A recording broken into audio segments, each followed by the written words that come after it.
This is a 1986 Mercedes 420 SEL, and we're going to do an oil change. Now, a little bit of a backstory on this car. This car hasn't been out on the road in probably about 3 years now. I'm going to take it in for a few repairs to it that I really can't diagnose, which is part of the reason why I parked it to begin with. And so we're going to do a couple things to get it more roadworthy before I take it in for some repairs. And oil change is going to be one of them. Let's take out this dipstick here and see what we got. Now if you take a look at it, it's right down at the bottom. The oil doesn't look too terrible. It's a little bit dark. But we're going to go ahead and change it because obviously the oil's pretty old. You can see there's some darkness to it. I always change it with Mobil 1, and we're going to do that again today. So one of the first things that we're going to want to do, obviously before we drain the oil out, we're going to make sure we can get everything off, like the filler cap. And at the top here, this is your oil filter. We're going to get that bolt off of there and check the oil filter compartment there. And then we'll work our way down to the bottom and drain the oil. Alright, so usually to give myself a little bit more room when I work on the oil filter is there's this intake ducting that you can oftentimes get off of here fairly easy, and it comes right off, and that gives you more space to get to the oil filter. Now to get the oil filter off of there, you want a nice long extension and a 13mm socket.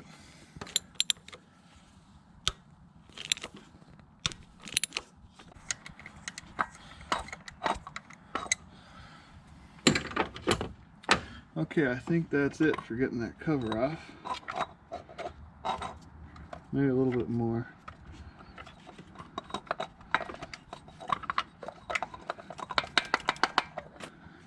Alright, here comes the bolt.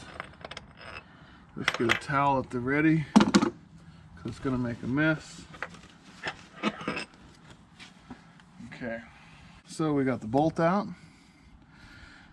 This is kind of a unique bolt, so you want to take care of this. You don't want to drop it or ruin it. And there's a little washer here at the end. Some new oil filters come with a new washer. The particular oil filter I got didn't come with a new washer, only came with a new large rubber O-ring. So I'm going to have to keep that washer in pretty decent shape. Let's take this off here. And what you see is the inside of the cap. Now, let's wipe that all down. So, obviously you kind of want to let the oil filter dribble in there for a moment or two, because when you take it out, you're going to make a mess, just like I'm going to do. And let's get it up and into the bag. Alright, so I made a little bit of a mess. Let's wipe all that down. Now, there's the old rubber O-ring. Alright, so we're looking directly underneath the car. This is your oil pan. It's right at the front end, and your oil pan bolt is right here at the back. You can see on mine, there's a little bit of a drip from around the oil drain plug. And obviously everything's kind of a little bit wet underneath of here. This car is 1986 with 320,000 plus miles on it. So I don't expect the bottom and side of this thing to be anywhere near clean, and obviously as you can see it's not. So we're going to take that bolt off and start draining the oil.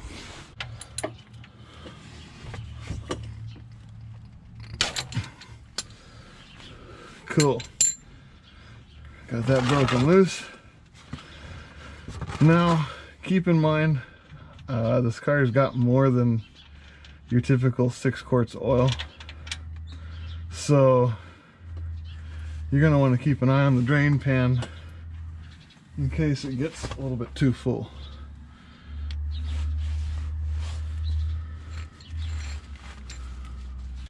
That oil's pretty dark, huh?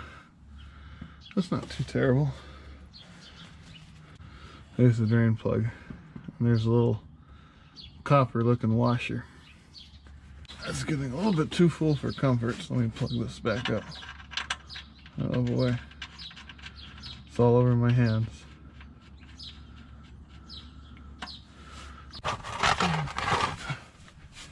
Okay, let's get back to this. I think we're still recording. Alright. This is the filter that I got. It's a Wix filter. And inside of the box, you have a thing that looks like that. And this side goes down, this side goes up.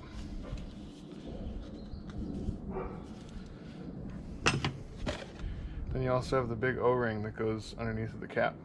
So now, just my personal preference, I'm pretty sure some people would probably leave that, but I'm going to try and dry up that oil inside there as best as I can.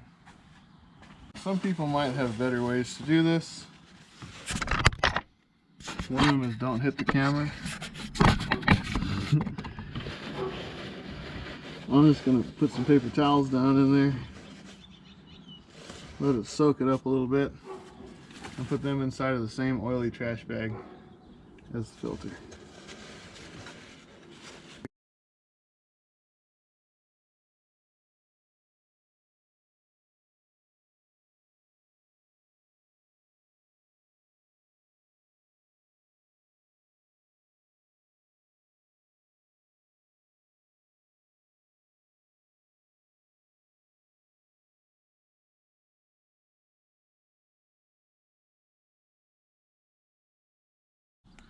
Now we'll set the new filter in.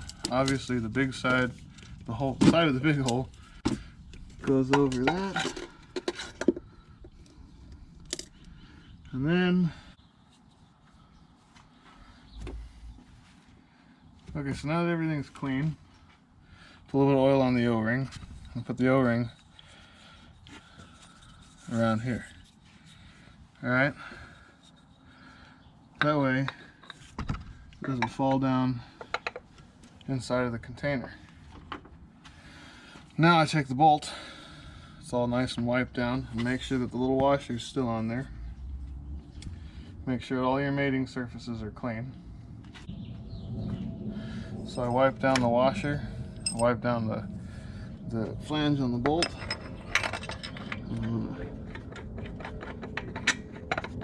Okay.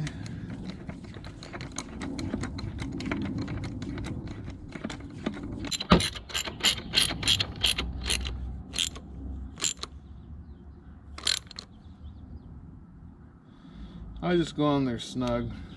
They've got torque specs for it. I really don't know what they are.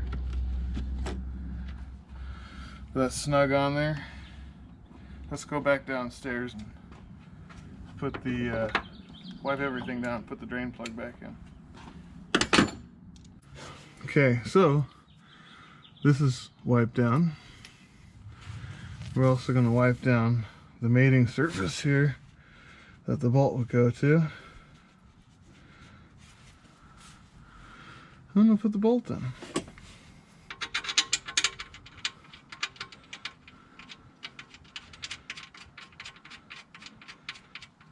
Okay. Okay. That's on there snug. And we're ready to start putting oil back in here. Now I believe this system is in excess of 7 quarts. So this is the oil I get. Mobil 1 1030 high mileage.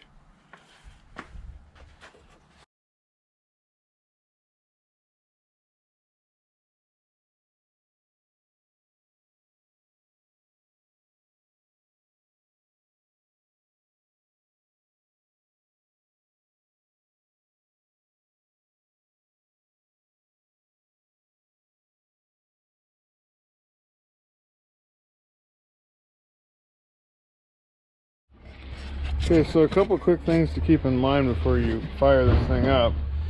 Obviously this is an overhead cam engine. Those shiny things in there are going to start turning. So don't be smart and leave your funnel in there. Be smart and take your funnel out. Then, obviously, since you can see the cam lobes, it's going to throw oil at you. So be smart and put your oil cap on.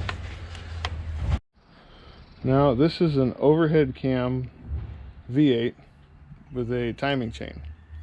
The timing chain has hydraulic tensioners on it. Those hydraulic tensioners have plastic guides on it.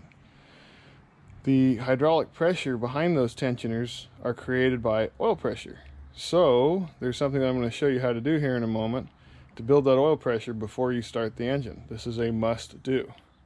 Now before you start this engine and before you do anything else, let's put some of the pieces back together here.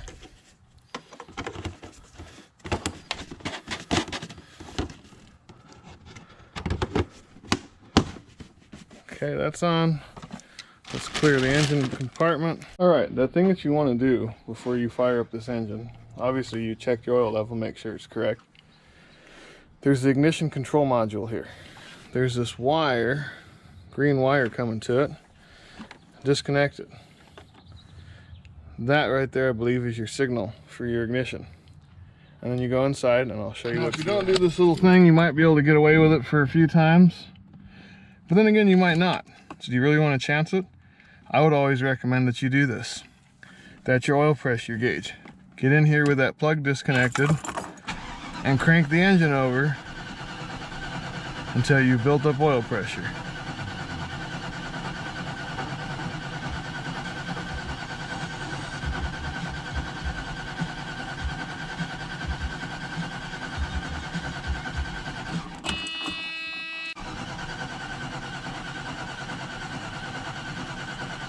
We should hopefully start seeing that pressure gauge rise pretty soon. Now imagine this. All of that turning over the engine before pressure built up would mean that those timing